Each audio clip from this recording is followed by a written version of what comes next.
Hello everyone out there on the internets. Oh my god, it's so fantastic to be at Gen Con. I'm so sad we can't all be together in Indy, but I am hyped that we can be here at least. And well done to the Gen Con team for inventing an entire new way of doing a show in the few months that we had. So thank you so much to the team. You guys are absolute legends. I am Benjamin Loomes. I'm the creator of Sirenscape and its CEO. I'm a gamer since I was very, very young, and I got the red box and my little mind was blown. I love Dungeons and Dragons. I play a lot of Cthulhu. I play Starfinder and Star Wars, all the games as much as possible. Just in case you have lived under a rock and don't know what Sirenscape is the app that brings incredible immersive music and sound effects to tabletop games. It's not just 15-minute loop recordings. It's this amazing device that takes lots and lots of samples, mixes them up, uses all sorts of fancy algorithms, and makes them come alive. Right, this is fun. I will, at the end, be asking for questions, so make sure you're thinking of those questions. You can chuck them in the chat whenever you like, and Dan will be collecting them. And yeah, so make sure you're thinking of everything that I'm not saying or I'm not making clear. What we are going to talk about today is why music and sound at the gaming table. What does it do, and how do we do it as well? I'll be showing you a little bit of prep about how you can prep your music to run a session. I'll be doing a live pretend gaming session as if I've completely forgotten to prep, and how we can get the Sirenscape sounds going and how we can use that power of music to really add to the immersion and the emotional impact of the games that you are running. I'll do a little bit of a deep dive into some sound design to show you how it works, what elements go into making a sound environment, and how you can do it yourself. And yeah, questions and requests for me to talk about things are exactly why we are here. We're going to all pretend we're in a live room. Hello everyone out there. It's a wonderful big room full of wonderful people, so make sure you're interacting. We've got a couple of people in chat who can answer your questions directly if they're able to, or if you can... he can give them to me as well. I recommend listening on headphones if you're able, because there's subtle, beautiful levels of sound and you're going to get the best result. Right, fantastic. I am going to go over to this screen. Do remind me if I'm in front of something vital, because I can also make myself disappear like that.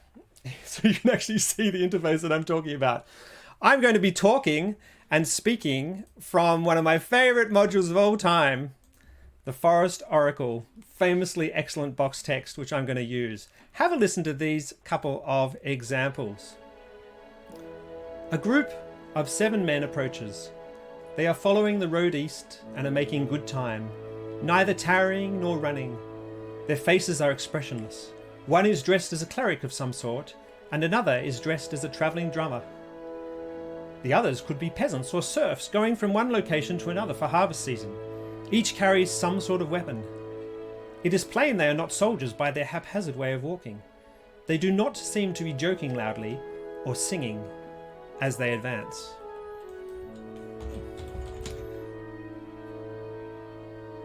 Just going to change over the sound here. Excellent. We'll try that again with this. A group of 7 men approaches. They are following the road east and making good time, neither tarrying nor running. Their faces are expressionless. One is dressed as a cleric. The others could be peasants or serfs going from one location to another for harvest season. Each carries some sort of weapon. It is plain they are not soldiers by their haphazard way of walking.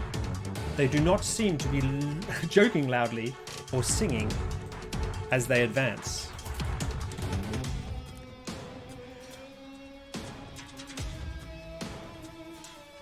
We'll change that music again.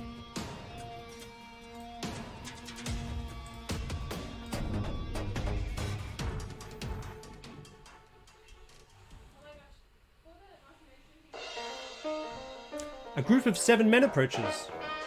They are following the road east and are making good time, neither tarrying nor running. Their faces are expressionless. One is dressed as a cleric of some sort, and another is dressed as a travelling drummer. Peasants or serfs going from one location to another for harvest season.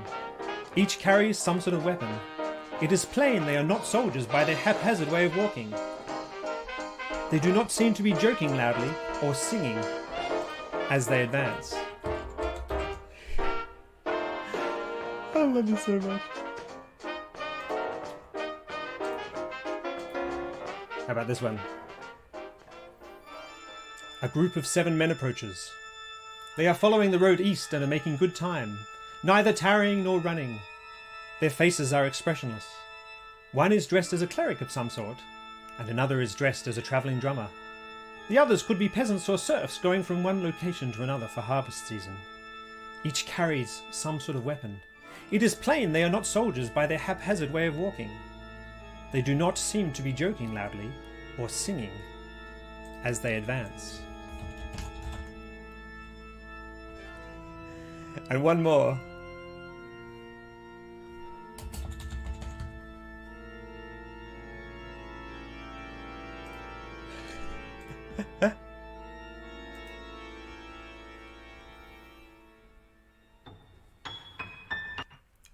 A group of 7 men approaches. Whoops, let me just restart that. Thank you, Oddline Player. Okay.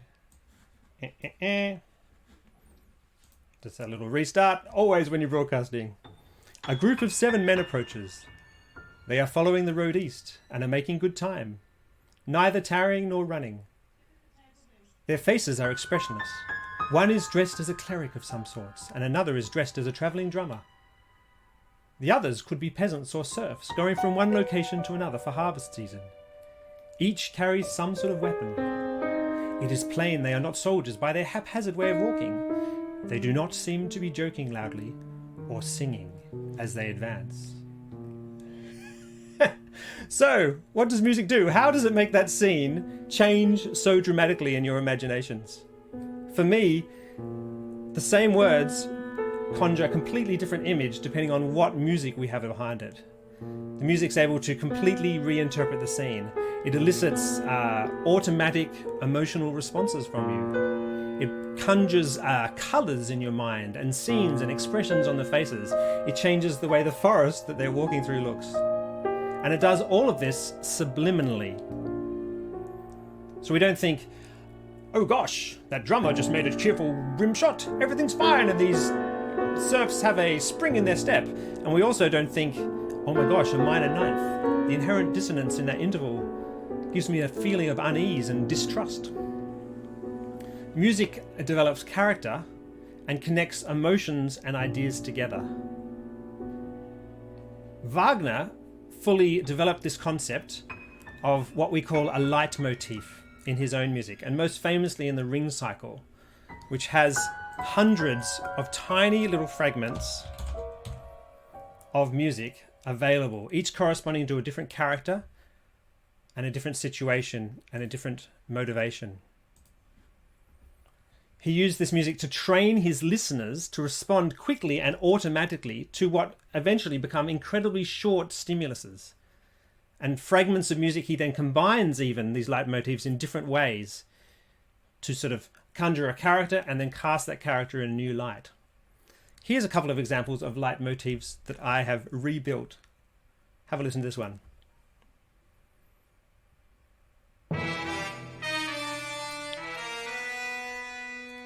So what does those 7 notes or so do for you? That's the leitmotif that they use in James Bond all the time. When he's struggling with a bad guy in the bath and he reaches out and there's a bar heater right there and he throws it in and the guy gets electrocuted, or he does a particularly awesome piece of dangerous driving. That leitmotif takes you straight to James Bond. I can actually see his face in my mind. The characters, the various different kind of characters that I visualize as James Bond. What about Leitmotiv 2?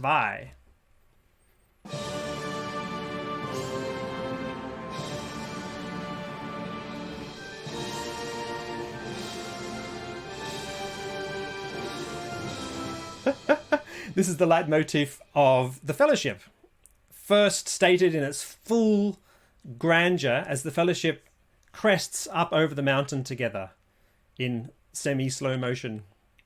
My gaming parties always walk in slow motion at epic moments. So this leitmotif becomes has associated with it friendship and loyalty and strength and power. whenever you play this leitmotif, it's going to evoke those characters and that situation and those feelings. And interestingly enough, if you're playing Dungeons & Dragons or Pathfinder or whatever with the Lord of the Rings soundtrack, and this leitmotif appears, you're not going to be thinking about your characters, you're going to be thinking about the Lord of the Rings characters. What about this leitmotif?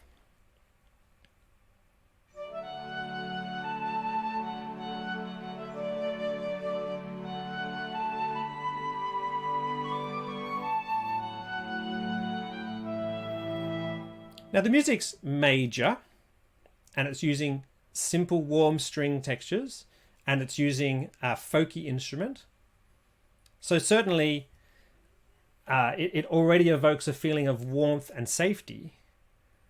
But the fact that this is associated strongly at the beginning of the Lord of the Rings movies and the books with the Shire and with everything that hobbits represent and associate, and that you associate with hobbits, means that when this leitmotif is stated later in the movie, say on the side spoiler of a massive volcano that's trying to boil our two hobbits to death, all those emotions and those feelings come back. And in fact, in that new context, a feeling of longing for returning home, because you don't feel secure at that moment, but you know what that leitmotif represents. Super, super, super important and super, super powerful. And of course, once again, whenever you hear that, you're going to be thinking about Lord of the Rings. That one's a little bit more vague, and you could probably use that in your own games. What about this one?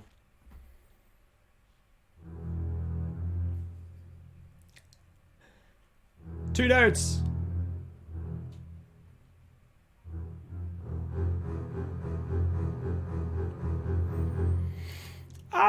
There's probably no stronger leitmotif, and in fact, no more simple leitmotif, literally, because where you go after that is only one note, than this, the Jaws theme.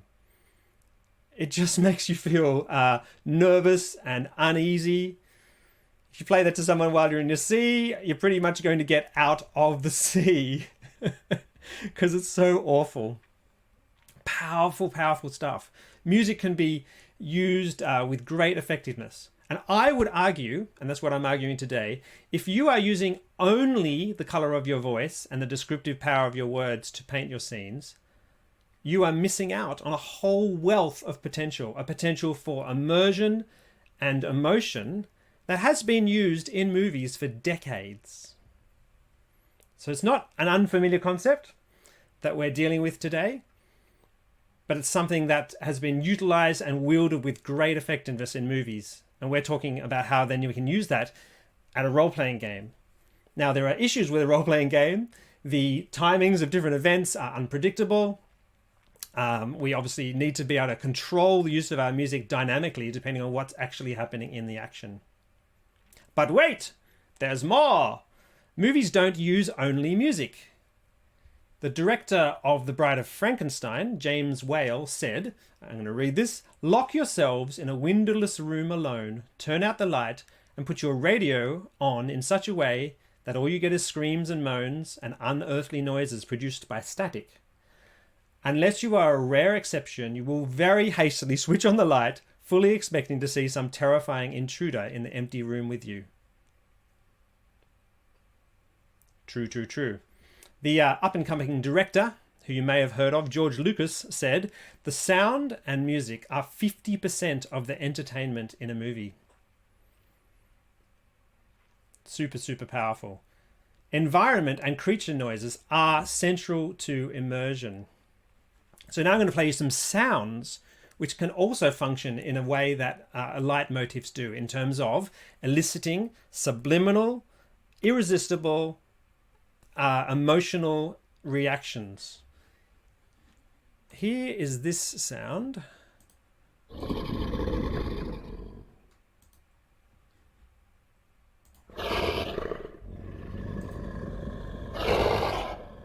So, any creature with a large larynx is going to produce a low-pitched vocalization. Large creatures with apparently sharp teeth and open throats are dangerous to Homo sapiens. And hundreds of thousands of years of evolution should create in us an automatic, deep, subliminal fight or flight reaction. So you play those sounds and you're putting your characters already, your players already involuntarily in that situation, making them feel uncomfortable. The cool things with these Red Dragon roars, just because while I'm here, I'm going to play you the original sample before we hear it Sirenscape protest it, and this is my own vocal performance. Just by the way. He sounds so scary. See how that's not scary at all? Do a little bit of pitch shifting and formant shifting and layering, and you get this instead. Isn't that cool? Ah, so funny. Okay, what about skittering spiders? Here we are. What about these sounds?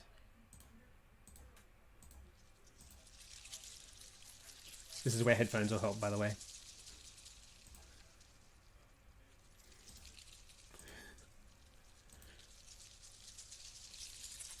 Oh. Now you can play this sort of sound literally on the edge of perception, so that people don't notice even that the sounds are happening. But if these sounds are in a room, you're going to make people feel uncomfortable. Mainly because they're little tiny things with hairy legs that are generally very foreign and alien, and also if they sting you, if you're in Australia, if they bite you, you can die. Basically, if anything bites you in Australia, you can die. Right. What about this one?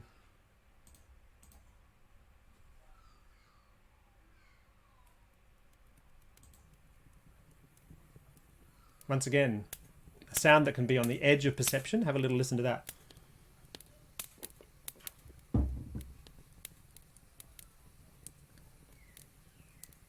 Happily burning fireplace in a hearth. Now it's not the fire, it's not the sound of a bushfire or a forest fire. That would have this deep, horrible roar. But it's definitely clearly the sound of an actual fireplace. And that will make us feel warm. What about this one? A small larynx creature. It's clearly a baby goat. And it's so cute. It makes me smile. All the power of these sounds you can wield. What about this one?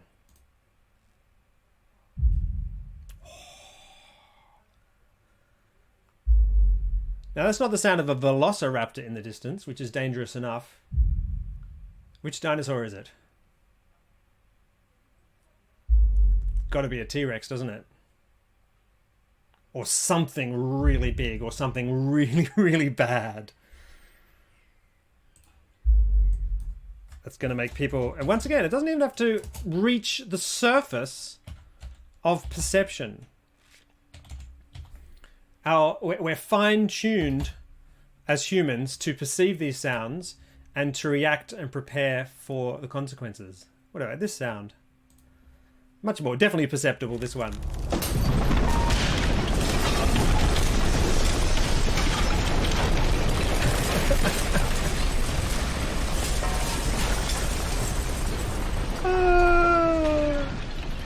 Oh my gosh. Yes, there you go. The sound of a building collapse. As a reminder, make sure you've got those questions coming in so they can be collected for me. Okay, imagine your turn when it comes around in the gameplay. You can get there and you can say, okay, right, it's my turn. I'm going to cast Fireball. And there's this kind of pause and like, yeah. And then I roll some dice. Excellent. Or you could just pick up your dice, trigger this sound.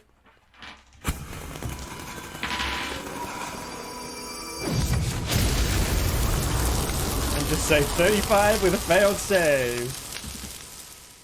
Okay, so that's the power of music and sound at the gaming table. I hope I've made that argument reasonably. How do I do that? And how do I do it most importantly in a way that creates immersion for my players and doesn't distract me as a game master or a dungeon master? Super, super, super, super important thing. Okay, I'm going to try and do a quick prep. I'm going to show you how I'm going to run a game. Now, I have completely forgotten to prepare anything at all. for tonight's game. So I'm going to show you how I could literally do it while the players are just faffing around and getting ready. So I know that tonight's scene starts in the mysterious, slightly foreboding elven village. And so I'm going to go to Under Mountain Forest, which is one of my most beloved location music things that I built. First thing I'm going to do is go to the official version of Under Mountain Forest and duplicate it. I can type Friday's game and make my own personal version. I'm using the Sirenscape online player and all the creation tools which are unlocked with a Super Siren subscription. So now I have my own version of this sound set called Friday's Game. Now I can start that ambience straight away. Now I know that hopefully, unless they completely mess about, there's going to be some battle at some point. And I've been playing before this game Dragon Heist. And I know there's a fantastic battle music track called D&D Battle Music. So I'm just searching in the element library straight away. And I keep click plus, and now that D&D battle track, which you heard just before we went live, is now available to me. I also know that Sirenscape released some really cool stuff for Avernus recently, which is kind of rocky metal music. So while my ambience is going and the players are getting themselves sorted out, I'm going to quickly go and grab Avernus rock music. And I'm going to copy that element to my sound set. Friday's game. There we go, copy. And that's copying. Excellent. So now I've got my battle track worked out. I also know that if they ever stop flaming well negotiating with the elves, they'll probably head out into the swamp at some point. So I'm going to take this oppressive heat mood. I'm just going to hope that's right. I'm going to copy the entire mood. Yep, Friday's game is auto-filled for me, including all the elements that run it, over to my Friday's game, so it's going to be available there. And I also know if they do end up in the swamp, they'll probably meet the lizard folk. And I'm going to go just type in lizard folk, and maybe there's a lizard folk battle in one of these sound sets. Lizard folk battle, excellent. So I'm going to copy that mood as well. Copy the sound set. And I'm pretty much all ready now. So that took me kind of 2 minutes of prep while the players messed around and talked about what they were doing and how they were going to get there. And now I'm ready to narrate. Go back to my sound set here. It has the lizard folk battle there, excellent. It also has oppressive heat, and it has my two music elements, the D&D battle music and the Avernus rock music. Excellent. It's all working. Our heaviest period for action in the week is Friday evening for people playing using the online player, which all goes via our server. So it's all working very, very smoothly for me at the moment. Thank you, online player. As well as running OBS and everything all at once. Hooray! Right. I'm going to narrate. I have to use one more chunk from Forest Oracle. The front door is not locked. The sound of gentle breathing comes from inside. When the door is open, sunlight illuminates the room. A young man sleeps on the bed. The room is furnished with 2 wooden chairs, a table, a couch, a pantry, a bed, a chest, and a stack of firewood for the fireplace. Before you ask, it says in the text underneath this box test, the fireplace has no secret compartments. Presumably they don't bother mentioning, but I'm going to take a stab here that also the couch doesn't contain any secret compartments, nor the pantry, nor the bed, nor the chest, nor the stack of firewood. Ah, fantastic. They eventually leave the elves negotiating, working out what they're having to do, which is to go and to seek out the lizard folk base, and be warned there might be something big and green there. So eventually they leave, and I click oppressive heat, and hopefully Sirenscape will smoothly transition into a swamp atmosphere. Excellent. At that moment, the party starts discussing splitting the party and taking someone going and getting the Lich's phylactery that they were going to go and get, and the rest of the party say they're going to assault the lizard base. The sorcerer says, I need to cast message, so I quickly type message into the element search bar here, and I'm going to trigger message as he sorts himself out. What's your message? The sorcerer player says his message is, don't split the party, the DM will hate you forever. The DM finally runs out of patience and says, lizard people attack you. So I trigger my lizard folk battle. Excellent. And I'm going to start my awesome D&D battle music as well on top of that. Good. That takes ages now as we all roll for initiative and we do awesome stuff in battle. And the lizard folk kind of there. At some point I want to maybe turn up the music a little bit. Turn down all the rest of the sound effects. Balance it out how I like it.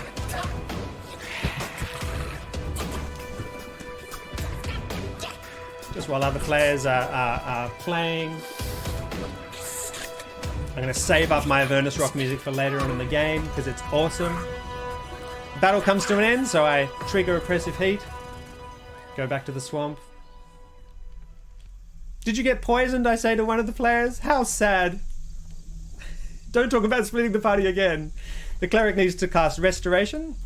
So while they're Restoration... Whoa! I can type Restoration. While they're sorting out that spell, I just type in Restoration into the element search bar and trigger the cleric's Restoration spell. Bard is going to cast Cure, and while they're rolling their Cure, I'm going to trigger. He's going to cast it at 3rd level, and when you're searching in Sirenscape, if you don't know a particular spell, or you can't find it, you can't think of the name, or can't find it, you can just cast generic spells. There's divine versions of the spells at each level from 1 to 9th, from 0 to 9th, in fact. And there's arcane versions of them as well. Yay! Good. So they finally, without splitting the party, reached the battle at the end. So I'm going to trigger the lizard folk battle. Excellent. And this time instead I'm going to turn on the Avernus rock music. And I'm going to add a green dragon into the battle spontaneously. What is that?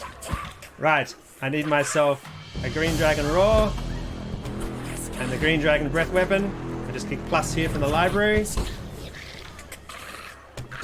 When they appear there, I can make the dragon roar, or of course I can add a SFX element here that'll run itself and trigger. Yes! When I want the dragon to roar, it's a breath weapon. And of course, if someone rolls a 1, I can trigger a sad trombone. If I manage to drop one of the players, I can trigger a Wilhelm scream. Excellent. Huzzay! And when the battle comes to an end, I can click stop, trigger a victory sound. And then go back to the oppressive heat again. Awesome. Does that make all sense? Ask some questions. Make requests of what you want me to talk about. Fantastic. Ah, I love it so much. Right, now we're going to look at the anatomy of sound design. So what makes up the layers of sound design? This applies equally in movies, in television, and also at the gaming table. And I'm going to show you, just for fun, because I love talking about it and I'm so passionate about it, what makes up an evening. Here we are, genial day. Here we are, right. Here is the city of Baldur's Gate as it appears in our Descent into Avernus adventure. There's a genial day with music and without music. Once again, headphones help you to have a little listen here.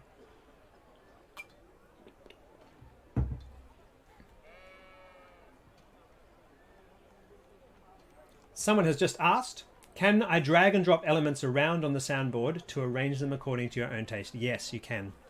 So I can pick this little handle up here and move this element there, bump, and all the rest as well. And put things wherever I want them so they're all available in the order I want. Thank you, Dan. So, genial day. It's fairly subtle, of course. You don't want, when you're in the city of Baldur's Gate, to have like sound, sound, sound, sound. What I'm going to do now is silence all the elements. There's a custom mood I saved. I'm going to turn up the elements one by one and listen to see what's there. Okay, so they all go to silent. Right, Baldur's Gate Ambience number 1.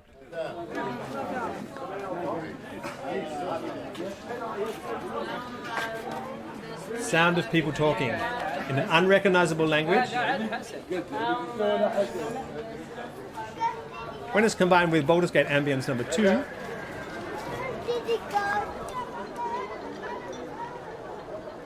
anonymous general crowd noise. It's really super important when you're doing a sound design not to have one person who comes back every time this loop repeats going, "Hey!"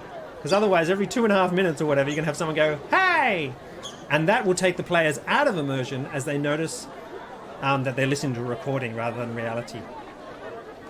So on top of that, there's Baldur's Gate Ambience Variations. Now this element is not actually playing, it's still timing out. So I'm going to stop it and then start it again to actually trigger a sample right now. Now who the heck knows what's going to play? There are all sorts of different little variation things here.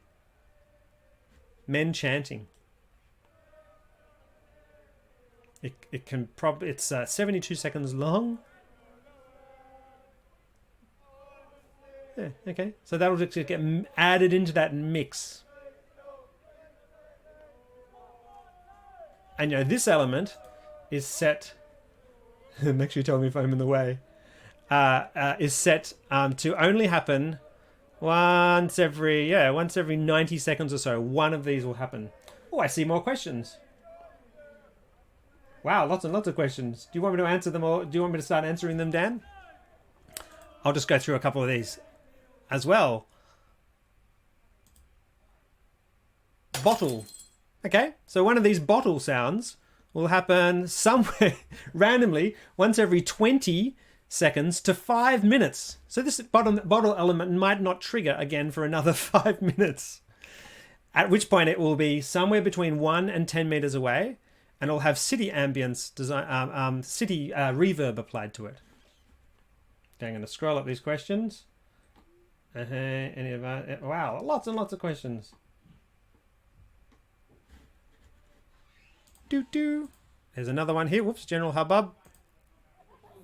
Many, many layers of people just chatting. Well, I like this one. Oops, I'm not meant to be stopping them. I'm just meant to be turning them down. Any advice for online virtual gaming and sound and how to get your music through your players? Ha! Excellent. So today we're using the online player. This little app running on anyone's machine, including my players, will be playing this sound. So this UI I'm using here is actually in Chrome, and I'm running an instance of the online player on my machine so that I can hear the answers. As a Dungeon Master, if I want to run a remote game with Sirenscape, I pay the Super Siren subscription, which is $10 a month, $11 a month, and then any of my players can join the game for free. This is a fun element. Out of the way, quickly. Baldur's Gate residents. We had fans at Gen Con and other shows donate little fragments of conversation.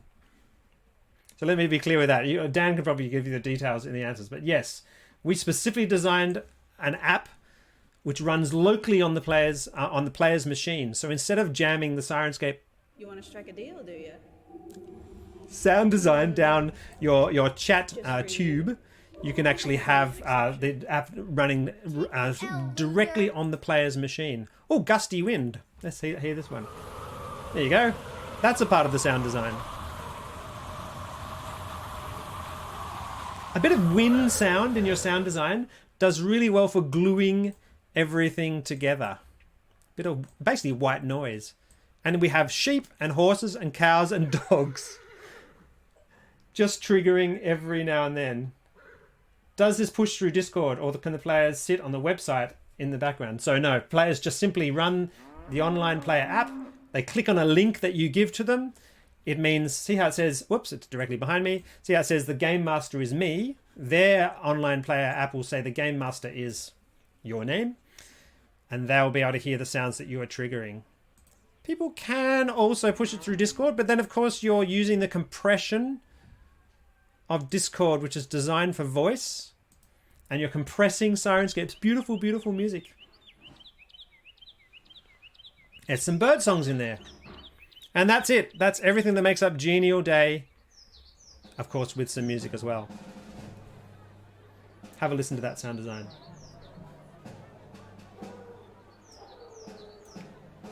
There's a question here. Yes, if someone doesn't want to or can't use the online player, you have to install an app on your computer, and obviously if you're using an office computer or whatever and you can't do that, then yes, there are instructions on our forum, forum.sirenscape.com. Just search for the word Discord and you'll find detailed instructions about how to set up this to run the sound through Discord. Though, when this app is running locally on my machine and I'm playing with my friends, one of the best moments of all is when the voice chat starts to break up and go...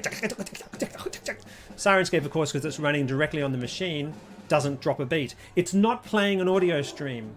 What the online player actually receives is all the samples required to play a sound set, and then it receives the instructions to play those. And once those samples have been cached once, they don't need to be sent again. So when, for the very first time I hit Genial Day, there might be up to kind of 5 seconds on really super duper bad locations, maybe 10 seconds delay before the sound starts and fades in gently. But then the next time you trigger it, the only thing that needs to be sent by the Sirenscape server is play Genial Day mood, and it looks like this. Excellent. I shall continue to answer questions, and I shall continue to demo the sound design because that's fun. And yeah, if I don't answer clearly enough, ask it again. How many stereo channels does Sirenscape handle? Yes. So the online player at the moment handles stereo. The standalone Sirenscape Fantasy player handles up to 7.1 surround. And then yeah, very soon, we just haven't implemented, we've got it in-house actually, implemented a little menu, and you'll be able to set the Sirenscape online player to also handle up to 7.1 surround. But obviously for stereo headphones, stereo is the best option. Are there options for games that aren't fantasy? Yes! Now I'm going to have to show you a starship. We have lots and lots of... we have official licenses to produce the official sounds for the Star... for the Starfinder role-playing game, and also for the Cthulhu... Call of Cthulhu role-playing game. But I'll just show you a starship because it sounds so cool. This will be the first time I've played this on my system, and you can hear how long it took to start. It's not very long.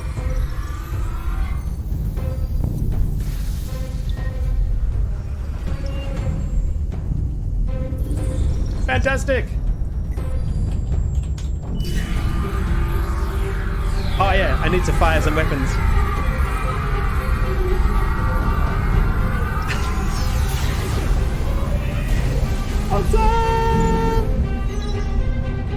Alright, here's some more questions. What do terms like mood mean? See, this is the problem when you're talking about something you know and you really, really love. Right, let me go through that. Our language in Sirenscape is this. A sound set. No, go away, my friends are ringing me. How cruel.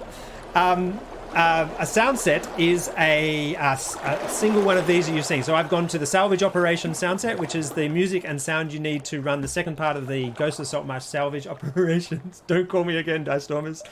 And that's all the sounds. Then the moods are the different situations in that sound set. So here we have moods. Octopus attack round 1, spoiler, round 2, round 3, round 4. What moods do is they start elements. Now an element I went through, you should have a good idea of what an element is now. An element is a single, you can think of that as a single aspect of the sound design. An element in Sirenscape has a series of samples attached to it, and at a certain time period, it picks up a random sample, puts it in a random direction, at a random distance, applies the reverb of the environment, and plays it. Then it waits a randomized amount of time. And that's why Sirenscape can run for so long, literally without ever, possibly in the age of the universe, repeating itself. Because once you get sort of numbers and you square them, you cube them, and you look at probabilities, you can never get back to back to the original state. Does that make sense? Keep asking questions, especially those sorts. Can you speak to your background as a musician? That's a lovely thing. Okay, I'm going to start Octopus Attack round 14. This is cool. Barry Dublé, one of our fantastic sound designers, did this design, and actually in the module it tracks through the different events as the situation essentially becomes worse and worse and worse. And the kind of the tension level rises. Oh, I didn't want this version. I wanted the one I set up for my demo.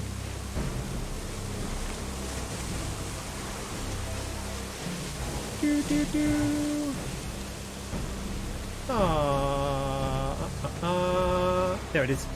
Good, so I made a custom version so I can do this. Silence everything. And once again, it'll silence all the elements and I can go through and play them for you as well.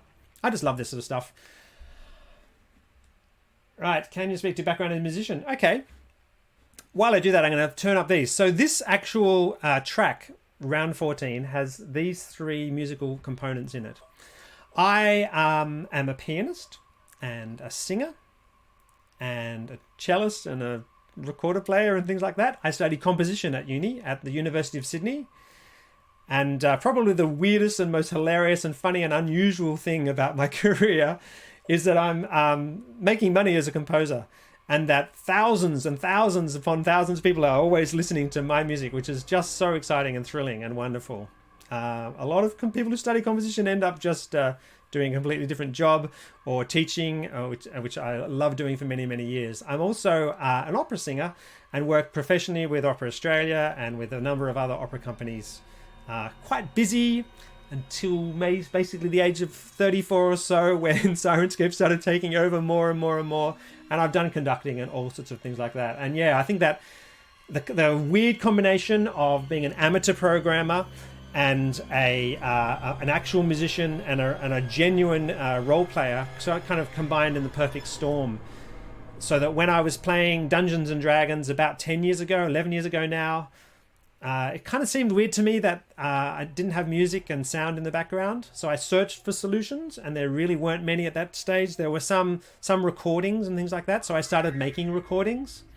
And the genesis of Sirenscape itself comes back to this one moment at the gaming table where I'd done a recording of a medieval town, and there were dog barks in there, and there was a wolf howl in there, and the players had been in this one location for like literally 7 times around this recording. It was only a 15-minute loop, and because they were negotiating for how many gold pieces they get for the Flurgle they brought back or whatever, what players are like. And they literally stopped the table and all together went, oh, because they'd heard this particular sound sequence over and over again, until rather than putting them into immersion, it was actually taking them out of immersion. And so I started trying to make my sound recordings longer and longer and longer. But then, you're dragging in samples, more and more samples, all these different elements of the sound design into an audio file. But of course, an hour-long recording is still going to sound exactly the same every time you do it. And you can't just turn on the rain or add in the lizard folk or change out the music. And that's when I got to the point where I thought, surely a computer is good at this sort of thing. Right, that's one layer of the sound design. Here's another layer of the sound design that's in there, combined. As you can hear, much sparser, only doing things every now and then. Here's another layer of the sound design that's running by the time we get to round 14. Okay. So I built a fairly dodgy version of Sirenscape written in Python, which was a programming language that I'd used before as an amateur. I shared it online as donationware. You can look back and see posts on rpg.net, I think still has them, and you can use the Wayback Machine and look at what it was back then. And people then started asking for more flexibility. They wanted to be able to run it on their iOS devices or their Android things. And that's when we got together and actually made a professional company out of this. Can you drag and drop elements around on the soundboard to arrange them according to your own taste? Yes, already answered that, absolutely. I'm noticing that spells are much louder than mood effects. This was the case with spells and other shortcuts when I used them in Sirenscape in the past. Are there plans to have a separate volume controller for those samples? Yes. Yes, and in the fantasy player that's already there, you can literally adjust the volume of those one shots, we call them. There's another bit of in-house terminology. These things that you just click and they play one sound once is called a one shot. There's a separate volume control for those. It is actually not on the public version of the online player, but will be literally very, very soon. This week we're releasing a huge update for all the players, which meant we had to update to the latest version of Unity. It's been a lot of work by the dev team, and after that we're going to just start sticking in some of these new features that we've got in-house. And yeah, that's very, very important. Control is super, super important. If your spell sound is so loud in the room because of your speaker setup and the peculiarities of that it dominates the entire environment, it's going to take the players out of immersion. And if you play the wrong sound at the wrong time, or you know, Darth Vader's theme starts just when you're trying to negotiate with the elven leader, suddenly their emotional reaction to that NPC is going to change and not be ideal. Awesome. Right, let's have a look at some of the more elements of... This is like major multitasking. I love it. I'm just going to look down and see if Dan's got any comments. 15-minute warning. Thank you, Dan. Yeah, okay, good. That one there. Okay, so this is below deck. Just kind of the sound of swooshing water. Super, super important. If you combine that with the creaking ship, it's got to be in there. If you have only the lone roars of the monster without all that kind of Foley work of the entire environment, it's not... The ear is tuned to see whether it's hearing something that's realistic. And that's going to take you out of immersion. If everything's balanced absolutely beautifully...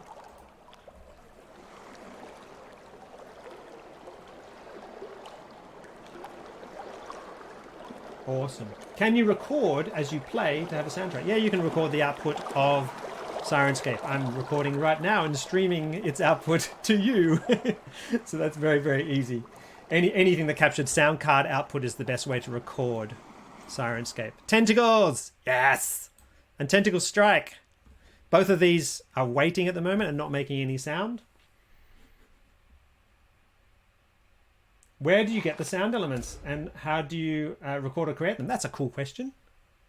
So we create about 50% of the sounds ourselves in-house. You heard at the very beginning of today's talk my fantastic voice acting of the Red Dragon, which is very, very manly, especially once I've done some effects. Let's hear a tentacle here. We do a lot of Foley work ourselves. The sound of our armor, leather armor, is the sound of this, my bag.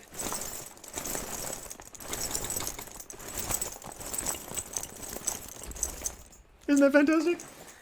We recorded arrow strikes. The arrow strikes are cool because the arrow strikes are created literally by me going with a stick past the microphone for the flight of the arrow, me banging on the desk, which I won't do now, and then the sound of the arrow, the ones that hit wood, is a ruler over the edge of the desk and me going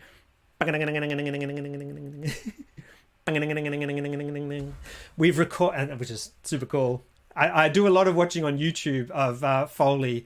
Obviously, there's some amazing, inspiring Foley artists out there, you know, including the people who did Star Wars. Splashes. Then also other places we get samples. People donate samples at shows. That's one of the funnest things we do at Gen Con, which we're not doing this year. Getting people to come into our sound cave and record. The Gen Con Dragon, which you can hear if you go to Gen Con Radio, is there. That was donated by like a kid, a 12-year-old kid who came in and just did the most epic dragon roars with lots of variations and everything. Octopus Cry. Do you know how many elements there are? You get the general idea. Yes, bringing in personal sound effects. Okay, I created those light motifs yesterday because I didn't want to use the actual recordings so we don't get a copyright strike. You just basically record the sounds, you master them, you know, just normalize them in Audition, obviously, or Audacity is the free version of that. And then you go to, let me show you how you do that. Light, motif. We've got an element here. Here's my playlist. You click import, you drag your sample in here, you set the credit. Amazing Dragon Roars performed by Benjamin for Sirenscape. Excellent. And then the server transcodes them. When you hit play, the server will send the sample to any connected online players. So if that's yours or 5 of your players who are playing in the game, as soon as it's able to play them, it will play the sample.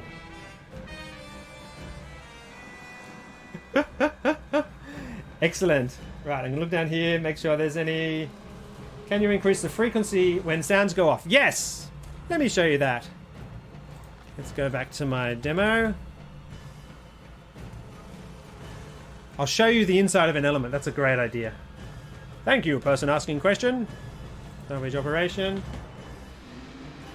Using Sirenscape for podcasts and streams. Yes! Go to our FAQ page. Just search Sirenscape FAQ and search for stream or YouTube or whatever. You'll find all the information you need. We love people using Sirenscape on your shows. Basically, the conditions are you just give Sirenscape a shout out, and there's a little description about how to give due credit. You can use it under Creative Commons Attribution License, and you will not be pinged on YouTube for using soundtrack music or whatever. And of course, tweet out and say hi, because that's fantastic. Right, 9 minutes. Let me just show you the inside of an element. Octopus Cry. Getting really nerdy and technical now. There are really great videos showing you how to do this. Right, this Octopus Cry played. It's now going to wait 0 to 3 seconds from the end of the sample before it plays another one. So that's the end of the sample there. It's counting some amount of time.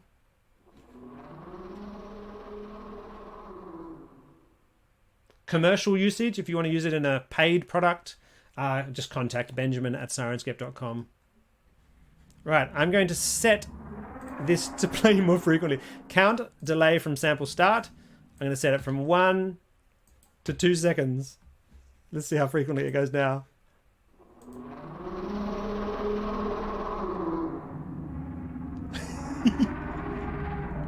Oh my gosh!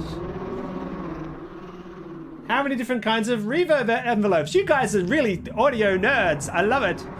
Here are the reverb. Stop! All the octopuses! Here are all the reverb types. All of those. Stone Dungeons, Underwater, Vanilla. Some of my favorite ones are the Poisoned and the Dazed and Crazed, which create these really kind of spinny reverb effects, which are really cool. Flooded Cavern is a very, very beautiful one. Very, very echoey. I'm going to put on Flooded Cavern because it's so beautiful. Yes, you can make soundscapes combining all the different elements from all the different places around Sirenscape, and you will have seen me right at the beginning of the show how to do that. Is there a one-time buy or a subscription? Yeah, we run a subscription to unlock running games for remote play, and also for unlocking all these creation tools. Sirenscape takes a lot of dev money to keep it going and to improve its quality all the time for you. And the best way of supporting Sirenscape, thank you so much to the thousands of people who are behind Sirenscape, is to pay a subscription. Sirenscape's subscription model is not quite like other subscription models. It's like Netflix in that it unlocks all of the content for play, but it's not like Netflix in that every piece of new content we release while your subscription is active gets added to your permanent library as if you just bought it. So last week we released 8 brand new caster sound sets for the Dungeons and Dragons role-playing game. So that's like $40 worth of content or something. All those are now permanently owned by all our subscribers who were current at that time. This week we released the entire Descent to Avernus adventure. $70 worth of content in 1 week. And that's now owned permanently by everyone who's paid for a subscription for that week. So you can really develop a full-time library that way. I don't like the feeling of people paying and supporting us for a big chunk of time and then basically losing access to everything because they have to stop their subscription. The monthly sub is, yep, individual modules, a few bucks. Does the month sub include? Yes, good, that's good there. I'm looking at my questions. Thank you, Dan. Is there any... Okay, good. How many different types of reverb? Can I import soundtracks? 15 minutes. I've got 5 minutes to go. Commercial usage. Can you increase the frequency? Yes. Let's look one more time. Oh, is this playing beautifully? Yeah, any final questions? I've had so much time, so much lovely time. I can speak English. I've had such a lovely time here chatting with you all. Thank you so much for being here, and thank you for chucking all those questions at me. Chuck in any last questions, and obviously I might pop on chat after this and say hi to everyone. I really do wish I was in the room with you, but once again, thank you so much for being here in this show, and thank you so much for the Gen Con team for making this show possible in an insanely short amount of time. To have to invent a new way of interacting with hundreds of thousands of people is an incredible job, and you've done great. And thank you for letting us exhibitors have a presence on that cool site and still being able to interact with fans. Thank you so much. All right, let me just have one more really... Oh, is there some sort of piece of content that I really want to show? What's fun? What have I got? You can... Oh yeah, by the way, here's the complete... You've seen me searching for things over and over again. Here's the complete list of Sirenscape content. Call of Cthulhu adventures, Dungeons and Dragons adventures, Pathfinder adventures, lots and lots of pre-prepared material so that you can just play the game without really even having to do any prep at all. But you've also seen how easy it is to prep. So go back and watch the beginning of this episode if you want more information. There's even cool stuff from our buddies at Realmsmith, and lots of community content that people have built. But you can also, with a little bit more preparation, here's a playlist that I made called Seminar, which just has the sound sets that I really, really need right for this actual adventure. Let's trigger some bard spells, because I love my bard. What's my favorite bard spell? Stinking Cloud, because that's cool. Excellent. It's been... Oh yeah. I said there wasn't volume control in the online player yet for one-shots. Of course there is. I can actually turn them directly down on the element. What we're going to have is a global one-shot volume control as well, like there is in the fantasy player. Right, if you need to get started with Sirenscape, go to sirenscape.com. Grab yourself a free trial. In fact, search for Sirenscape free trial. You can grab a Super Siren subscription free trial right now, and everything is unlocked for you as if you're a full subscriber. For 30 days, if you cancel your sub before 30 days is over, you don't pay anything. You'll be able to run games. You'll be able to test out all the content. Super duper duper double plus, jump on support at sirenscape.com and ask questions. There's a wonderful community of people in our forums. There's a couple of people there who have this super amazing encyclopedic knowledge of all the content that's in Sirenscape. I'm thinking of you, Holly Cook. And ask questions. Say, I want music for, the Yawning Portal event. Can't even think of it. Sunless Citadel, and I say set me up for that. People have made community content for those adventures. Ask for help, ask for clarification, ask questions, have a go. There's fantastic how-to videos, so don't be silent. If you're confused and you can't get it going, ask for help. That's probably the best tactic. If you don't want to sign up for anything or even register, you can just download the Sirenscape Fantasy Player, which is a standalone offline app that doesn't require internet connection at all. And that comes with like 10 free sound sets. There's also a sci-fi version that comes with 10 free sound sets, and you can play a whole lot of Sirenscape content without even paying a dime or registering at all. And I think that's just about it, apart from triggering some more bard spells. I wish I was out looking at your lovely faces out there. Thank you for being with us. And most importantly, game on and be safe. It's been wonderful being with you. Have a great Gen Con.